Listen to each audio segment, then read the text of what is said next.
Hello everyone, আসসালামু আলাইকুম। আশা করছি সবাই অনেক বেশি ভালো আছেন। আজকে কিন্তু ইন্ট্রোটা আমি সরাসরি দিয়ে নিচ্ছি। আজকে আমি হঠাৎ করেই শাড়ি পরেছি। প্রচন্ড ইচ্ছা হচ্ছিল যে আসলে শাড়ি পরার, তো পরেই ফেললাম ফাইনালি। আর আজকে আমার মনে হয়েছে যে আপনাদের সাথে আমার লিভিং রুমটা আছে যে সেটা শেয়ার করি। কিন্তু পিছনে যে অবস্থা দেখতে পাচ্ছেন এই অবস্থায় না, কিন্তু এটাকে আমি আগে সুন্দর করে ক্লিন করে নেই, তারপরে আপনাদের সামনে হাজির হব। আজকে যে আমি লিভিং রুমটা সাজাবো সেটা হবে একদম বাজেট ফ্রেন্ডলি। সেই সাথে একটা কথা মাথায় রাখার চেষ্টা করেছি, যেহেতু আমার ছোট বাচ্চা আছে, ও বেশিরভাগ সময় হচ্ছে লিভিং রুমেই পার করে। ওর যদি সবচেয়ে পছন্দের জায়গা হয়ে থাকে সেটা হচ্ছে তার লিভিং রুম। এটা মাথায় রেখে আজকে কাজটা কমপ্লিট করব আমি। সেই সাথে আমি দেখাবো একটা স্মল লিভিং রুম কিভাবে সুন্দরভাবে সাজানো যেতে পারে। তারই দারুণ একটা আইডিয়া পাবেন আজকের ভিডিওতে আপনারা। দেখতে হলে কিন্তু একদম শেষ পর্যন্ত আমার সাথেই থাকতে হবে।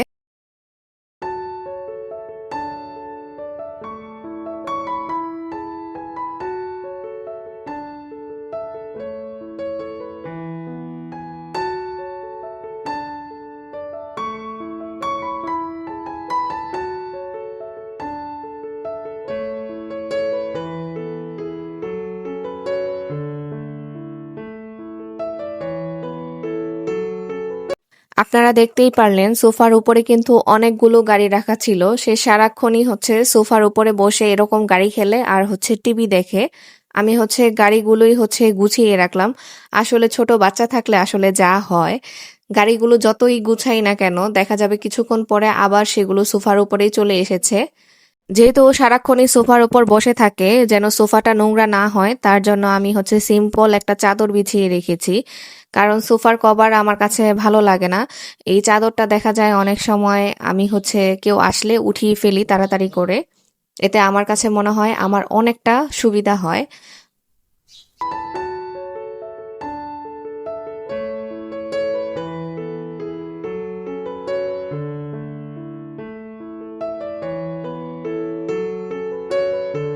যেহেতু আমার ফ্ল্যাটটাতে ২ মাস হয়েছে আমি উঠেছি, ওরকম যে ধুলাবালির ব্যাপারটা, ভারী ধুলাবালি পড়া, সেটা এখনো পড়েনি। তবুও আমি আমার যে হেল্পিং হ্যান্ড আপা, ওনাকে দিয়ে আমি কিছুদিন আগে হচ্ছে ডিপ ক্লিন করিয়ে নিয়েছি। আমি সাথে সাথেই ছিলাম, আমিও ওনাকে হেল্প করেছি সাথে। আর যে নর্মালি ধুলাবালিগুলো সবসময় পড়তে থাকে, এটা তো আসলে মুছার কোনো শেষ নাই। যখনই একটু মুছে অন্যদিকে নড়াচড়া করি দেখি একটু পরে মনে হয় ধুলা পড়ে সাদা হয়ে আছে।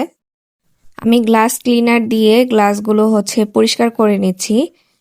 সেই সাথে হচ্ছে আমার যে ব্যাম্বু একটা প্ল্যান্ট আছে, সেটাকে আমি হচ্ছে কাপড়টা একটু ভিজিয়ে তারপর পাতাগুলো হচ্ছে ক্লিন করে দিচ্ছি। একটা ছোট গাছ আর একটু ক্লিন টাচ দিলে কিন্তু আমাদের রুমের লুকটাই বদলে যায়। এই ছোট ছোট জিনিসই কিন্তু আমাদের রুমকে অনেক প্রাণবন্ত করে তোলে। আজকে আমি শুরুতেই বলেছি আমি একদম সিম্পল রাখার চেষ্টা করেছি। আমার ঘরে যা ছিল তাই আমি রেখেছি। আর যেহেতু ফ্ল্যাটটাতে ২ মাস হয়েছে আমি উঠেছি, আমার পুরা বাসাতেই আমি হচ্ছে ইন্টেরিয়র করেছি। আসলে আমি কিভাবে কি সাজাবো এখন ওইভাবে প্ল্যানিং করে উঠতে পারি নাই।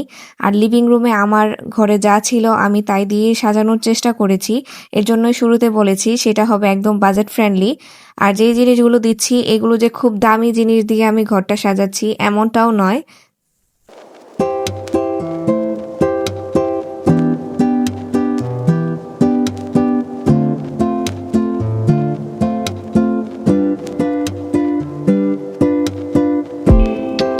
আর টিভি ক্যাবিনেটের উপরটাতে আমি এখন পর্যন্ত কিছু রাখি নাই। ওই যে বলেছি যে এখনো প্ল্যানিং করে উঠতে পারি নাই।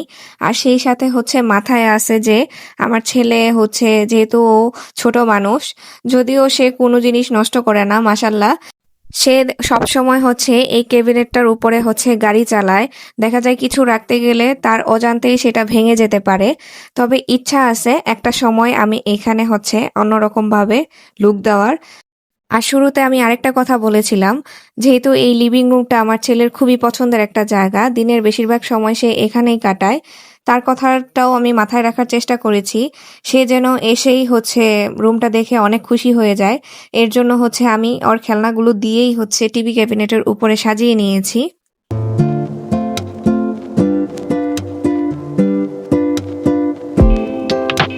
এই তো আমার ঘর গোছানো কমপ্লিট। এখন হচ্ছে পুরা লিভিং রুমের ট্যুরটা আমি আপনাদের দিব, কোথায় কি রেখেছি। চলুন আমার সাথে ঘুরে আসি।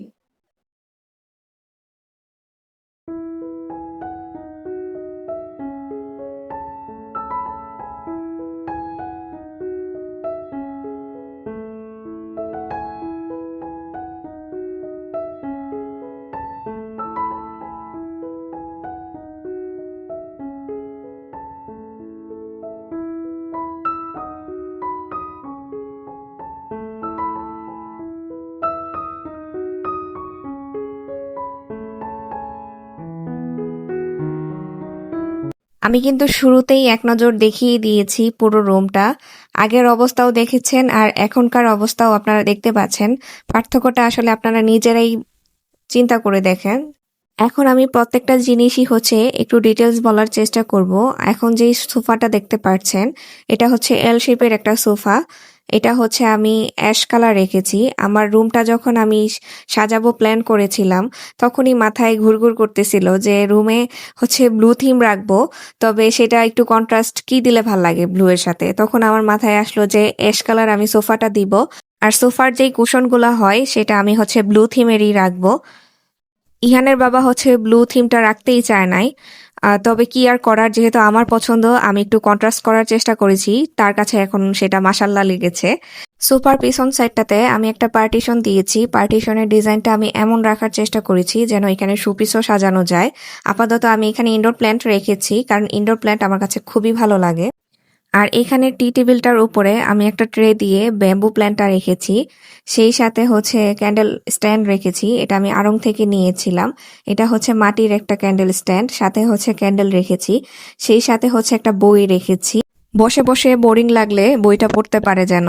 আর এখন যেই কার্পেটটা দেখতে পারলেন, সেটা আমি হচ্ছে কেনার সময় একটু মাথায় রেখেছি যে একটু কন্ট্রাস্ট রাখবো, কারণ পরবর্তীতে আমার এই পর্দার লুকগুলোও চেঞ্জ হতে পারে। এর জন্য কার্পেটটা আমি একটু কন্ট্রাস্ট রেখেছি, তবে বেশ মানিয়ে গিয়েছে। কিন্তু এখন যে পর্দাগুলো দেখতে পাচ্ছেন, এটা অনেকটা হচ্ছে স্কাই টাইপের কালার, তবে একটু ওরকম হালকা স্কাই না, এটা অনেকটাই গাঢ়। সোফার সাথে মিল রেখেই আমি হচ্ছে পর্দাগুলো কিনেছি। সেই সাথে হচ্ছে এখানে যে হোয়াইট নেটের পর্দাগুলো দিয়েছি, মাঝখানে যেই ফ্লাওয়ারগুলো ছিল, বাকি পর্দাগুলোর সাথে কিন্তু কালার ম্যাচ করেই দিয়েছি।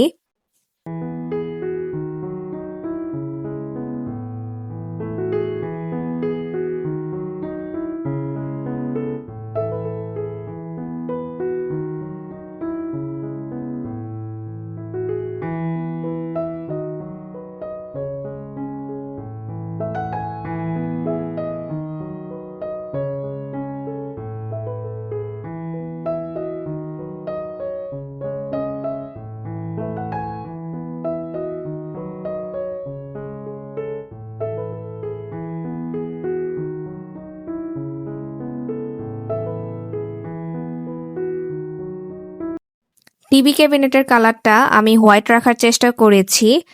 সেই সাথে চারপাশের দেয়ালও কিন্তু আমি হোয়াইট কালার করেছি, কারণ ব্লু থিমের সাথে হোয়াইটটা কিন্তু বেশ মানিয়ে যায়।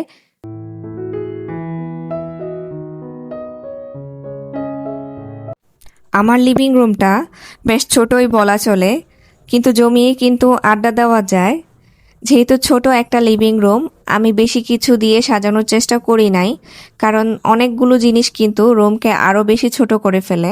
আমার প্রিয় ভাইয়া আপুরা যারা এই আজকে আমার ভিডিওটি কন্টিনিউ করছেন, তারা কিন্তু আমার ভিডিওতে লাইক দিয়ে দিবেন অবশ্যই। সেই সাথে কমেন্ট করে জানাবেন বিফোর আফটার লুকটা আপনাদের কাছে কেমন লেগেছে।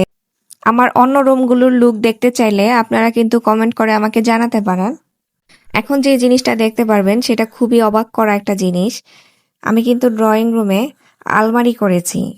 এখন যে দেখা যাচ্ছে এটা যে আলমারি, সেটা কি আপনারা বুঝতে পারছেন? আসলে জিনিসটা কেউই বুঝতে পারে না, সবাই মনে করে যে জিনিসটা হয়তোবা আমরা ডিজাইন করেছি।